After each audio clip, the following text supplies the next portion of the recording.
BJP leader Anil Vij has now spoken on the upcoming Haryana elections and said that the list will be released whenever the central leadership wants, but BJP is going to win for the third time this time. Let's in fact listen into what he said.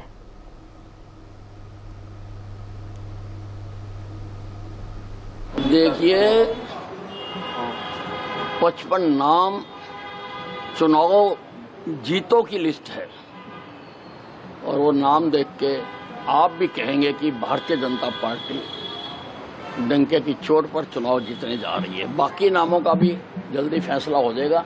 List तो शायद देखो जब केंद्रीय नेतृत्व चाहेगा वो out करेगा, लेकिन बीजेपी तीसरी बार फिर जीतेगा।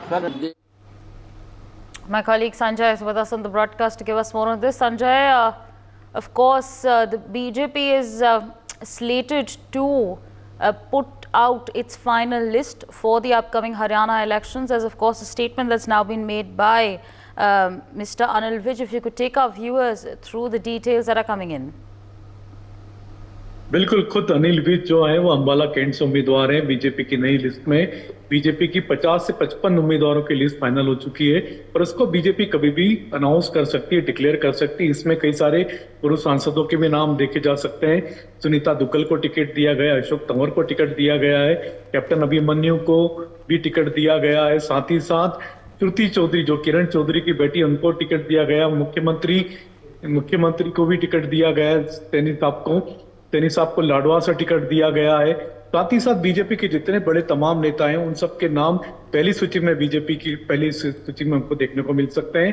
केंद्रीय चुनाव समिति की बैठक कल देर रात तक चली थी, जिसमें कि नामों पर मोहर लग चुकी है। 55 नामों की बात कही जा रही है। 50 से 55 नामों की घोषणा बीजेपी अपनी पहली सूची में कर सकती है। हो सकता है लिस्ट आ जाए, या हो सकता है ये भी कहा जा रहा है कि आज नहीं आएगी बीजेपी की लिस्ट, कल आएगी। तो कल भी आ सकती है, आज भी आ सकती है, लेकिन नामों पर मोहर लग चुकी है। अब सबका इंतजार है कि सूची कब डिक्लेयर होती है, कब सूची जारी होती है। इसके साथ ही जैसी सूची जारी होगी उसके बाद में फिर बीजेपी सीधे चुनावी मोड में आ जाएगी, अपना चुनावी अभियान शुरू कर देगी। यही कहना है बीजेपी के नेताओं का कि बीजेपी की जो लिस्ट है उसमें करीब 20 से 22 या 24 नाम ऐसे हैं जो कि मौजूदा विधायकों के नहीं दिखेंगे, क्योंकि मौजूदा विधायकों के बड़ी संख्या में टिकट काटे गए। और सबसे बड़ा कारण यही था कि पिछले 10 साल से बीजेपी की हरियाणा में सरकार थी। एंटी इनकम्बेंसी को रोकने के लिए बीजेपी ने बड़ा कदम उठाया है। अपने मौजूदा 20 से 24 ऐसे विधायकों के टिकट काटे जिनकी जीतने की संभावना नहीं थी और जो कहीं ना कहीं एंटी इनकम्बेंसी के शिकार बने हुए थे। For more such videos, subscribe to the NewsX YouTube channel, hit the bell icon.